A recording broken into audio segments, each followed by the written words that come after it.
The rumbling. Picture massive walls made entirely of sleeping giants, just chilling around an island for over a century.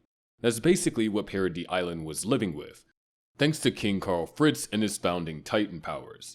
The last Eldian king literally turned his own people into colossal titans, hardened their skin, and built 3 enormous walls around his territory. Inside those walls, the last remnants of the Eldian Empire found refuge. To the outside world, Fritz set a chilling threat. If Paradis was attacked, the Wall Titans would be unleashed using the founding Titans' power. We're talking about around 600,000 colossal titans marching around the world, scorching and flattening everything in their path. This became the ultimate deterrent, keeping enemies at bay for generations. For decades, people inside the walls lived with relative peace, completely cut off from the rest of humanity, though Marley would turn the area outside the walls into like a prison colony, where they dump undesirable Eldians who got transformed into pure titans. These roaming titans would then prevent the Eldians from venturing outside the walls, keeping them entrapped in a safe cage for the rest of their lives.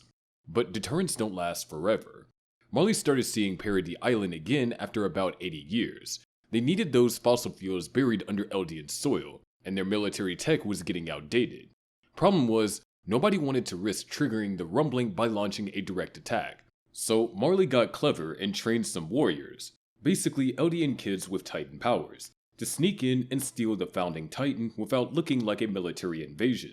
At the same time, the Eldian restorationists, led by Grisha Jaeger, had their own plan. They also aimed to slip into the walls and steal the founding Titan to restore Eldia's former glory. With the attack Titan's intervention, Grisha struck first after finding his way inside Paradis.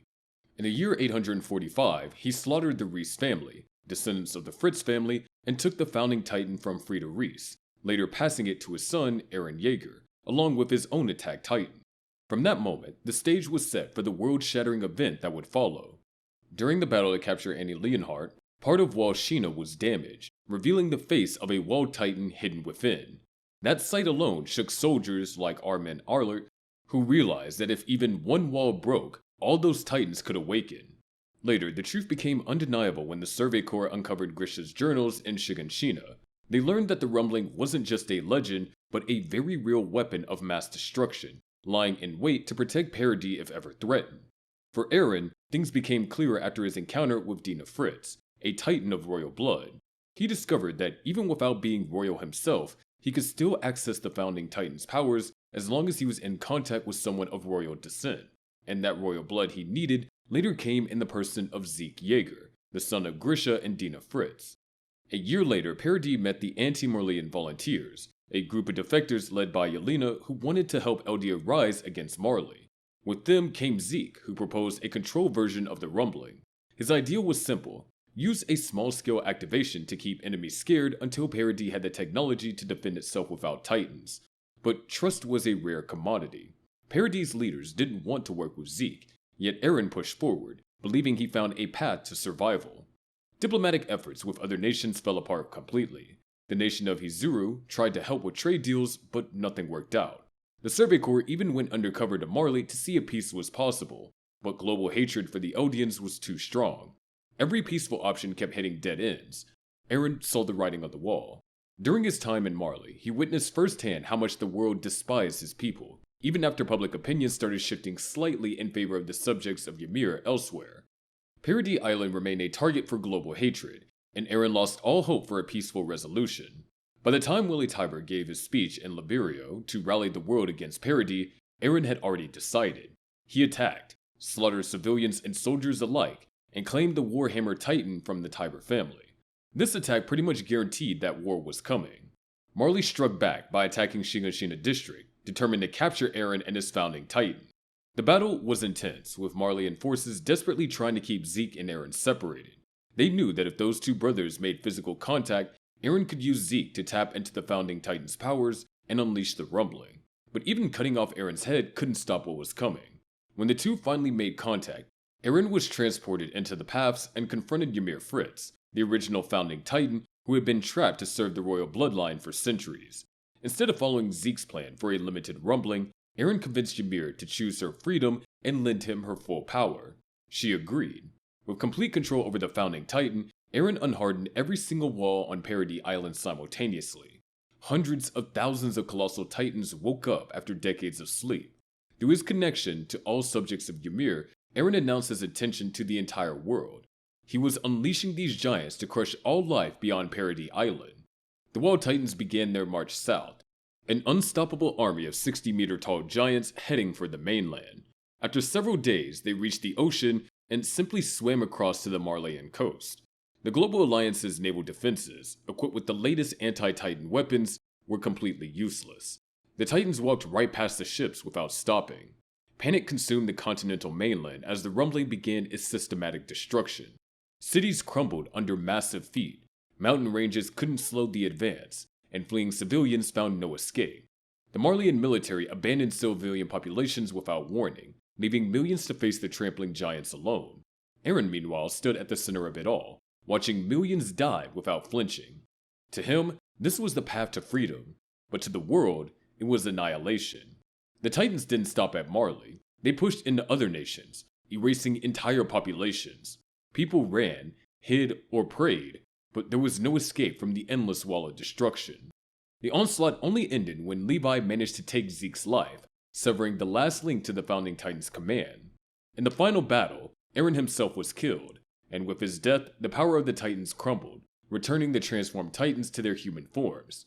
But for many, it was already too late. The rumbling had only lasted a few days, yet it wiped out about 80% of humanity.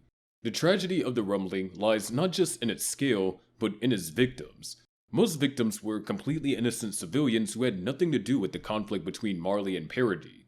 Eren's solution to protect his people involved murdering billions of men, women, and children who posed no real threat. That's why the rumbling is remembered as one of the worst events in anime history. It wasn't a clean war between two sides. It was a mass extinction carried out in silence by mindless titans. And at the center of it all stood Eren, once a boy dreaming of freedom, now the man who turned the world into a graveyard.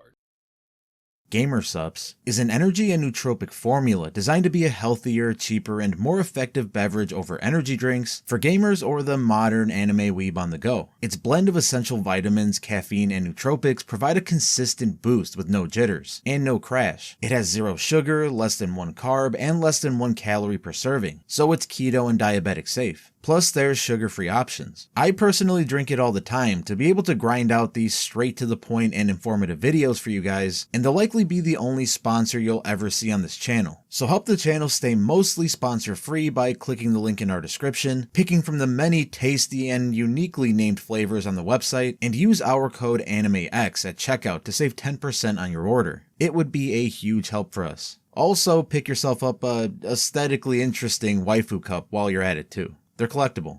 But anyway. The Eclipse. Berserk has earned its reputation as one of the darkest worlds of fiction ever created, packed with brutal events that feel ripped straight from nightmares. While the series features countless horrific moments, 2 events tower above the rest in terms of sheer devastation. The Great Wave of the Astral World brings apocalyptic destruction on a massive scale. When Femto redirects the Skull Knight's sword attack to tear open Ganishka's twice reincarnated form, it creates a massive astral fissure. This breach allows the astral world to spill directly into the physical world, merging both realms permanently. This merging unleashes countless astral beings into humanity's world. Trolls, ogres, goblins, dragons, harpies, cockatrices, and countless otherworldly predators suddenly have access to their favorite prey, which are humans. The entire planet transforms into a hunting ground, where humans drop to the bottom of the food chain overnight. People must hide constantly, living in terror of these voracious creatures that roam freely. Only one sanctuary exists in this hellscape, Falconia.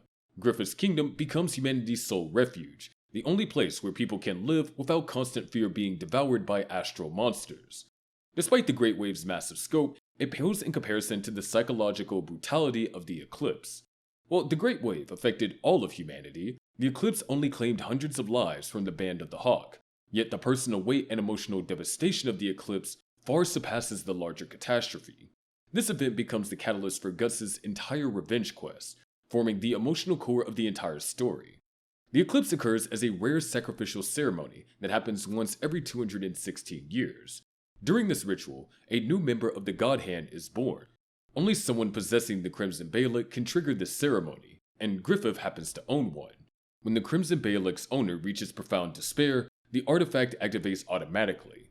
At that point, the Baalak drags the bearer and those closest to them into an interdimensional realm, where the God Hand appears. The price for ascending is the ultimate sacrifice, what the bearer treasures the most. Griffith became the center of this ritual. After being imprisoned and tortured for over a year, his body was left broken beyond repair. His dreams of ruling a kingdom crumbled before him, and his despair ran so deep he even attempted to end his own life. At that moment, his Crimson Baalak activated. In an instant, Griffith, Guts, Casca, and the entire band of the Hawk were transported into the realm of the Eclipse. There, the God Hand confronted Griffith with his innermost desires. They pushed him to acknowledge his ambition and the price it would demand, and Griffith made the choice. And one of the most chilling betrayals in anime, he sacrificed the band of the Hawk, the very comrades who had fought and bled for him, to become Femto, the newest member of the God Hand. The God Hand member, Void, marks each band a member with the brand of sacrifice. This mark turns them into living offerings for the apostles present at the ceremony. These demonic beings transform into their monstrous forms and begin slaughtering every marked person. What follows becomes the most heartbreaking sequence in anime. Characters that viewers grew to love over dozens of episodes get brutally torn apart. The apostles treat the entire massacre like a celebratory feast, devouring, crushing, and dismembering the helpless soldiers. Through it all, Griffith stood apart, watching silently as his former comrades were slaughtered for his ascension. For Guts, the scene was a living nightmare. He fought with everything he had, but he was helpless against the tide of apostles. He could only watch as the people he cared about were ripped apart one by one. And just when it seemed like nothing could make the horror worse, Femto delivered the final blow to Guts' spirit by assaulting Casca in front of him, sealing Guts' hatred forever. The Eclipse is one of the worst events in anime history because of the way it combines brutality with emotional devastation.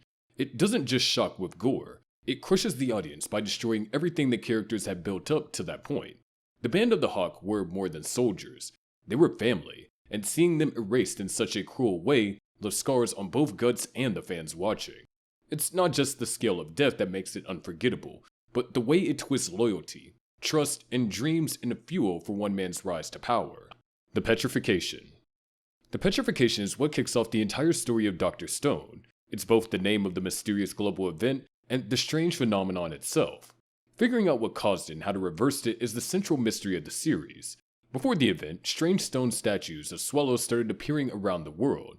They weren't carved or faked. Senku figured out they were real birds somehow being turned to stone. Then on June 3, 2019, it happened on a massive scale. A green light swept across Earth, and anyone it touched started to harden into stone. Movement became impossible, and in just moments, humanity was gone. The light spread without being stopped by walls or shadows, turning every last person into a statue. The only ones who escaped were 6 crew members aboard the International Space Station, safely out of the beam's range. From orbit, Byakuya noticed the source of the phenomenon seemed to come from South America. Meanwhile, down on Earth, billions of people were frozen in stone, but their minds stayed awake. Everyone was stuck in endless darkness, unable to move or speak.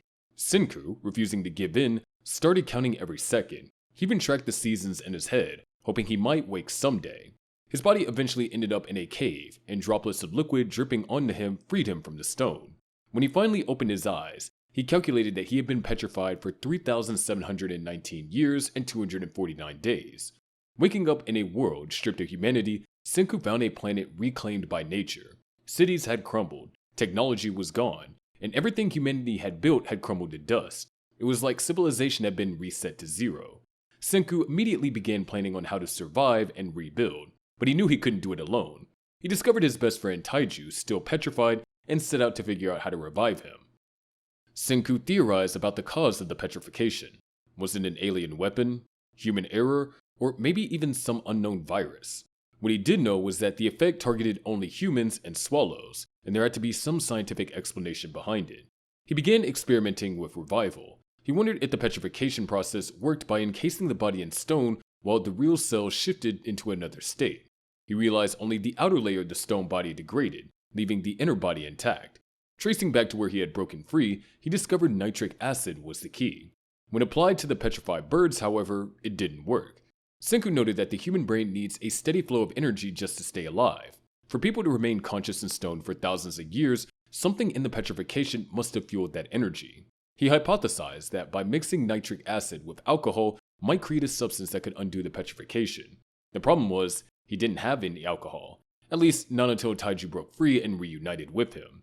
Together, they experimented with wild grapes to create alcohol. When mixed with nitric acid, they finally discovered the right formula: revival fluid. Testing it on birds confirmed it worked, and soon they used it on other people. For the first time in thousands of years, they had a way to bring back humanity. The revival process turned out to have an incredible side effect. It didn't just undo petrification, it healed injuries. It fixed Senku's broken neck, restored Mirai from clinical brain death, reversed Kaseki's arthritis, and even healed Genro's stab wound. In some cases, it even reversed death itself, as shown with Hyoga. The exact mechanics remain mysterious, but it is explained that petrification hardened organic molecules through something involving the Higgs field. The true device behind all of it was eventually revealed: a small device in the shape of a trefoil knot capable of triggering petrification waves.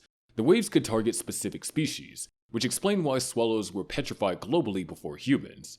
They found one on Treasure Island, where a kingdom had access to it, which they guarded as a weapon of control. Their history revealed that 100 years earlier, many of these devices had fallen from the sky, but most were destroyed. Later in the story, the devices were used again during the war against Stanley Snyder in the year 5742. This time, the entire world was petrified once more.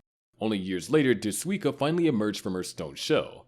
Alone, she worked tirelessly until she managed to revive her friends, reigniting hope for humanity. Theories about the origin of the petrification range from viral outbreaks to advanced technology, but with the discovery of the device, a natural virus explanation seemed impossible. The technology was far beyond anything the 21st century could have produced, leading Senku to suspect an outside force. The suspicion grew stronger with the introduction of the Y-Man, a mysterious figure sending radio signals from the moon. With the evidence pointing skyward, the alien theory became most likely, with Senku and his crew aiming to get to the moon to confront Y-Man and uncover the truth behind the petrification of humanity. Unlike typical apocalyptic scenarios where people die quickly, this event trapped billions of conscious minds in stone prisons for thousands of years. The complete erasure of human civilization meant that survivors faced an impossible task: rebuilding everything from scratch without any of the accumulated knowledge, infrastructure, or resources that took millennia to develop. Human extinction attack and planet burst. Dragon Ball started out grounded on Earth, but it didn't take long before the story shot into space, introducing alien worlds, and gave us enemies who could blow up planets like it was nothing. Frieza wiped out planet Vegeta and later Namek, while Vegeta and Nappa casually destroyed planet Arlia just because they thought it was lame. These planet-destroying moments hit hard, but there was something extra brutal about watching your own home planet and species get completely annihilated. And Earth in Dragon Ball has been through it. The planet has been destroyed or wiped away nearly clean of life multiple times. And though the Dragon Balls always brought it back, the moments themselves were still brutal to watch. The most infamous instance happens during the Fusion Saga, when Super Buu shows up at the lookout wanting to fight Goten and Trunks. Piccolo tries stalling by reminding Buu they agreed on 2 days and still had one left, but Buu gets impatient and wants to fight right away. Getting desperate, Piccolo makes a horrible suggestion. He tells Super Buu he can kill all the humans on Earth while waiting for the battle, secretly planning to wish everyone back later. Super Buu takes this advice and walks around the lookout, somehow calculating exactly how many humans are still alive on the planet. Then he unleashes the human extinction attack. He raises his hand, charges up a pink aura around his entire body, and fires a storm of pink energy waves into the sky. These blasts rain down across the entire planet, piercing through and killing practically everyone within minutes. Only Tien and Chaozu managed to dodge the attacks because of their martial arts skills. Mr. Satan and his dog Bee survived too, but only because the good part of Buu still has some influence over Super Buu's actions. It was a horrifying sight. Humanity erased in an instant, simply because someone gets bored of waiting. But that's not even the worst part. After transforming into Kid Buu, he went even further. Kid Buu raises one hand and creates this massive bright pink energy sphere called the Planet Burst. Once he's gathered enough energy, he launches it straight at Earth. This attack packs enough power to destroy Earth at least 10 times over, and even Goku and Vegeta working together can't stop it. The Planet Burst kills everyone who might have survived the earlier massacre: Goten, Trunks, Piccolo, Gohan, Tien, Chaozu, Korin, Yajirobe, and any other remaining Earthlings. The entire planet just explodes into absolutely nothing. Thankfully, as always, Dragon Ball never keeps anything destroyed permanently. Vegeta ordered Dende, Kibito Kai, and Old Kai to head to New Namek, where the Namekian Dragon Balls restored Earth and brought back everyone killed since the 25th martial arts tournament, excluding the most wicked. After Kid Buu's defeat, Goku even wished for Earth's people to forget Majin Buu's crimes, giving good Buu a chance to live without fear or hate. Of course, Buu wasn't the only villain to pull this off. Years later, Frieza made his move to destroy Earth as well. In Dragon Ball Super, after losing his Golden Frieza form, he launched the Earthbreaker. Pressing his palms into the ground, he fired straight into the planet's core. The result was catastrophic. The Earth ruptured, magma erupted, and the entire planet exploded, killing Vegeta and everyone else on it. Only those near Whis survived. Luckily, Whis rewound time just before the destruction, giving Goku the chance to finish Frieza off before the attack could land. Even with the safety net of revival, the sheer devastation left a mark that fans never forgot. Third Impact. The Third Impact was the culmination of everything hinted at throughout Neon Genesis Evangelion. Its purpose was human instrumentality, the forced merging of every human soul into one collective being. No individuality, no barriers, no personal will, just one entity where every distinction is erased.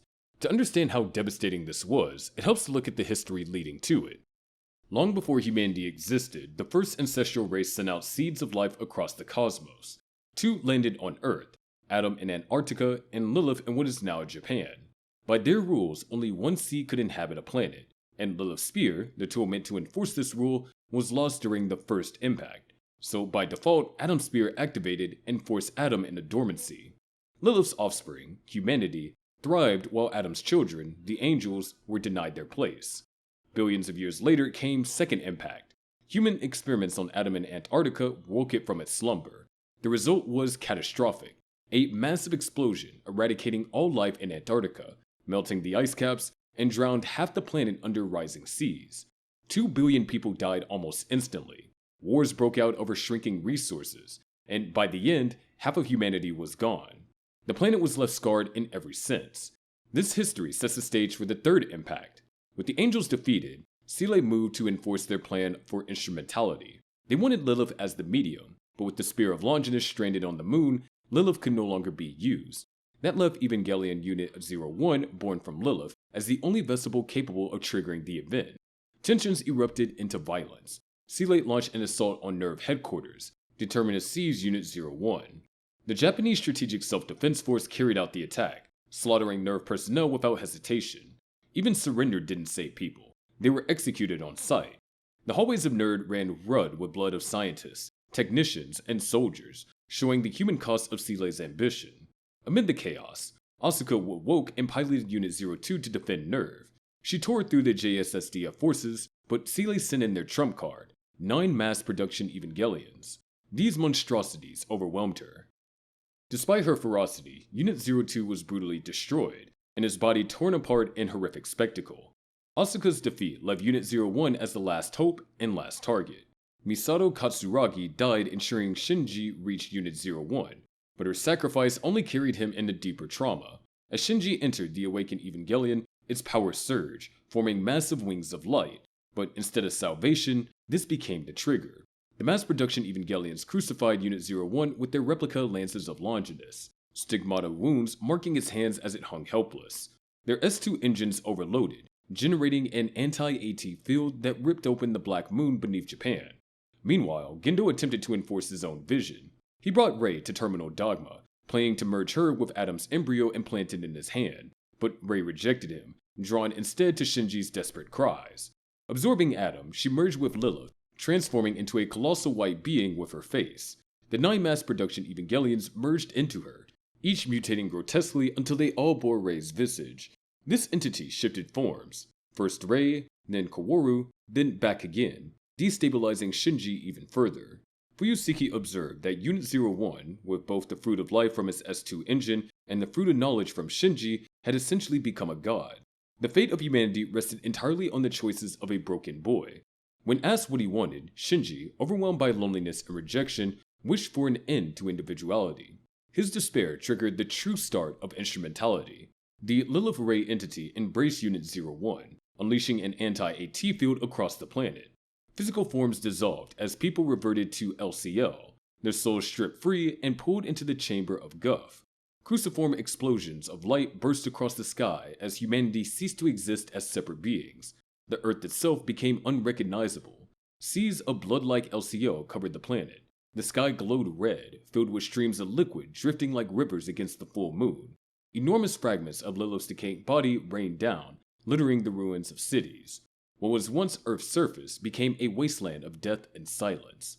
In theory, humanity achieved unity. Every soul was connected, every heart completed. But Shinji quickly realized that this state was empty. Stripped of individuality, there was no true connection, just endless sameness. He came to understand that the pain of living, the risk of being hurt, and the struggle to connect with others were worth more than a hollow perfection. Shinji rejected instrumentality, choosing life with all its flaws. Rei acknowledged that others could also choose to return to individuality. His decision caused the anti-AT field to vanish. Lilith's colossal body decayed into the foundations of LCL. Unit 01 burst free, removing the Spear of Longinus from its core before petrifying and drifting into eternity.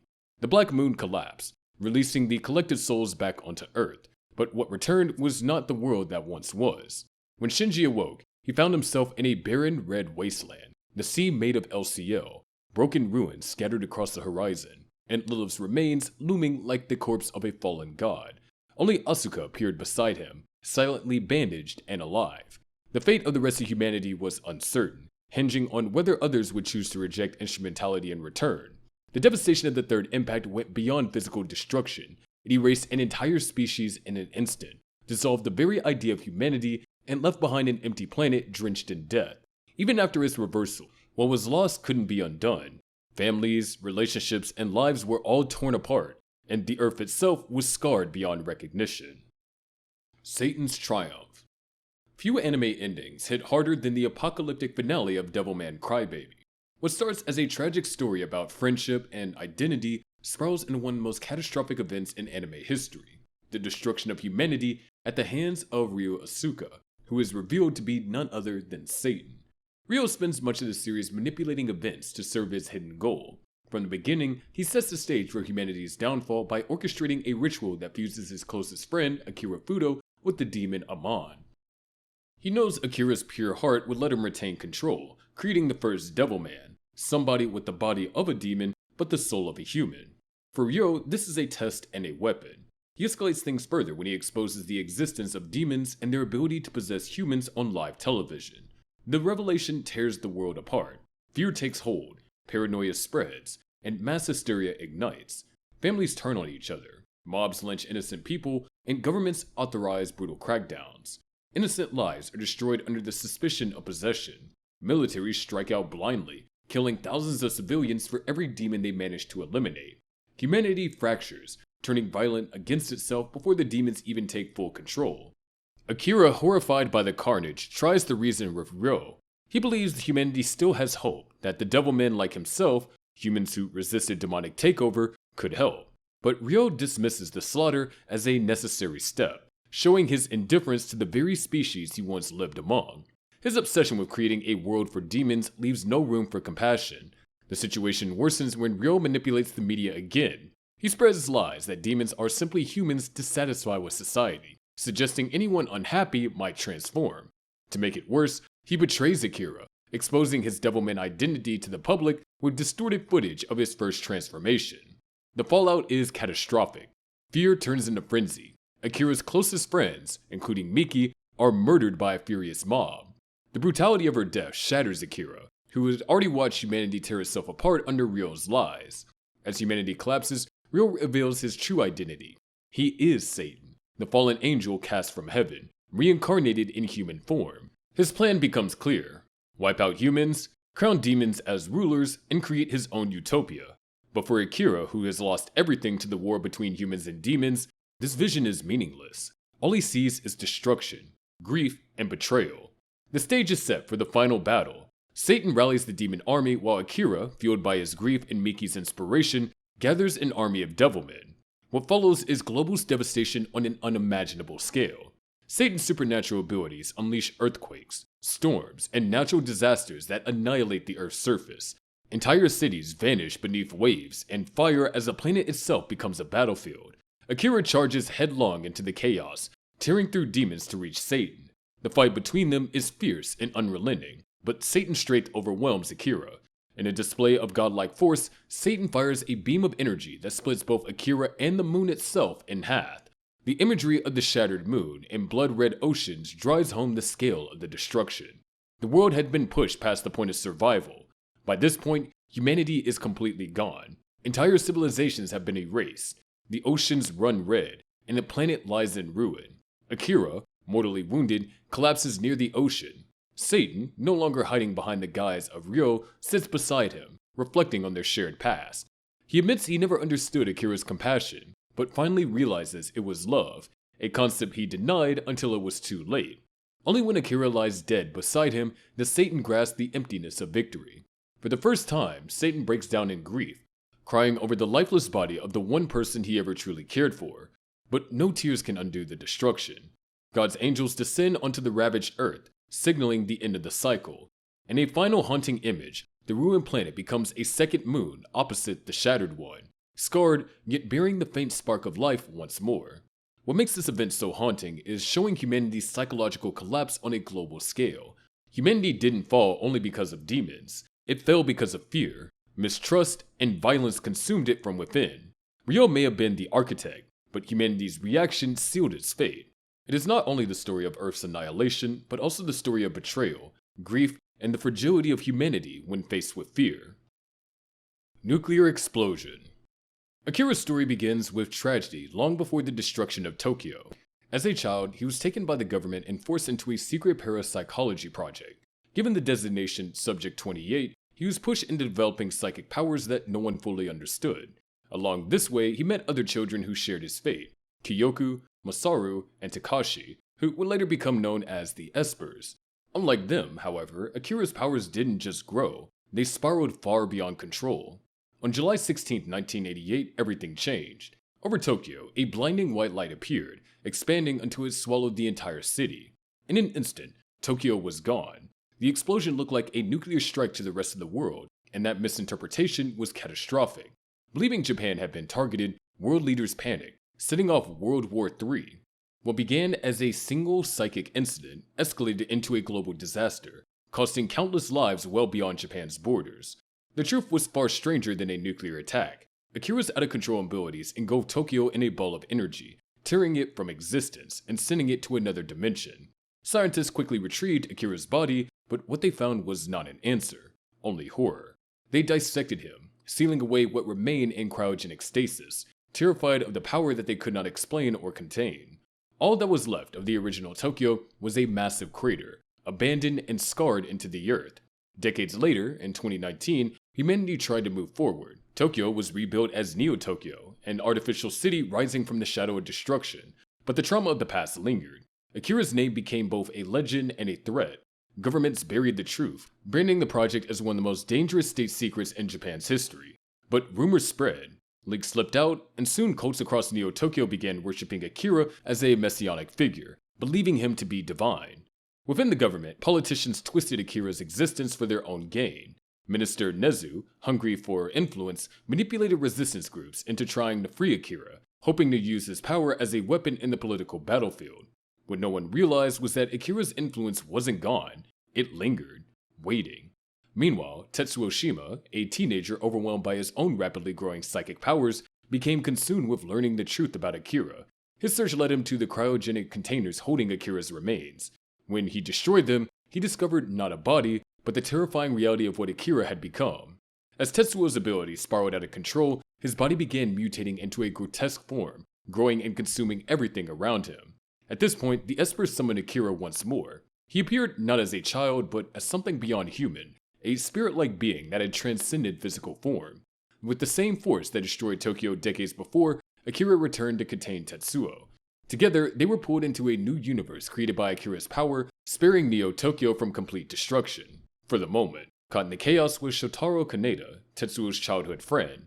Pulled into the explosion, he briefly experienced Akira and Tetsuo's memories before being returned to Neo-Tokyo by the Espers.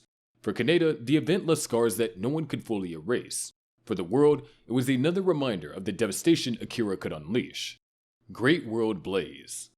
The Great World Blaze marked one of the darkest moments in Promare's world, happening 3 decades before the main story. It all began when ordinary people across the globe suddenly awaked burnish abilities, the power to generate and control fire. The problem was, no one could control it at first. Stress, frustration, or even minor arguments triggered uncontrollable flames, and cities around the world paid the price. The destruction didn't stop with individuals. The flames sparked volcanic eruptions everywhere, feeding on the magma beneath the Earth's surface where Primari thrived. This meant that the disaster wasn't just random bursts of fire, it was the entire planet starting to turn into a furnace.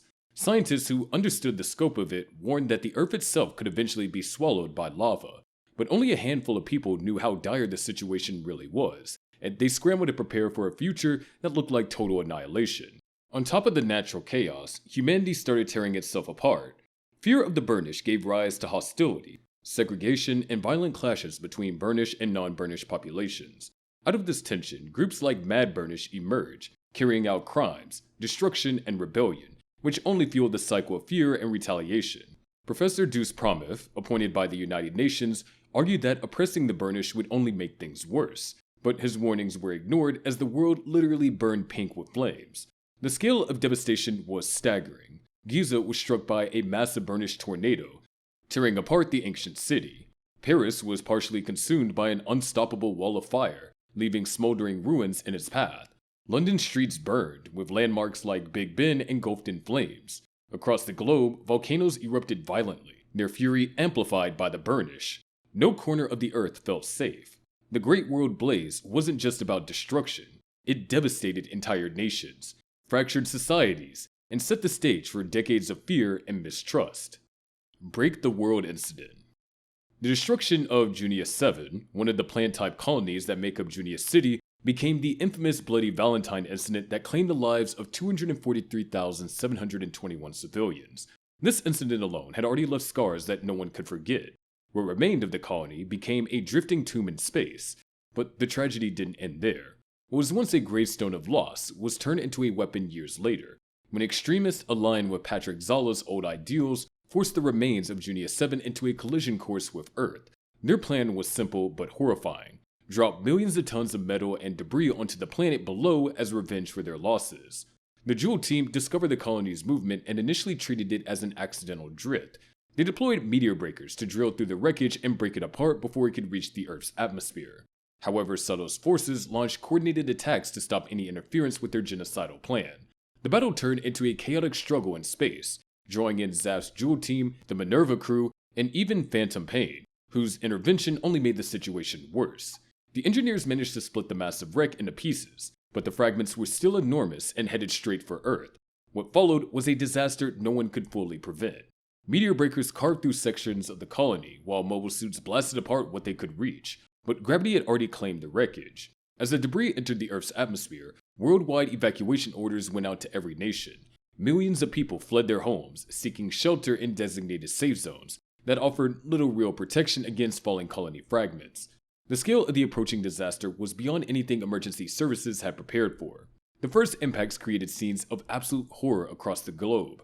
Massive chunks of metal and concrete slammed into major population centers with the force of nuclear weapons. Entire city districts vanished in seconds as debris traveling at terminal velocity punched through buildings like paper. The initial impacts created massive craters that swallowed neighborhoods whole. Explosions erupted simultaneously across multiple continents as debris scattered like deadly rain of meteorites.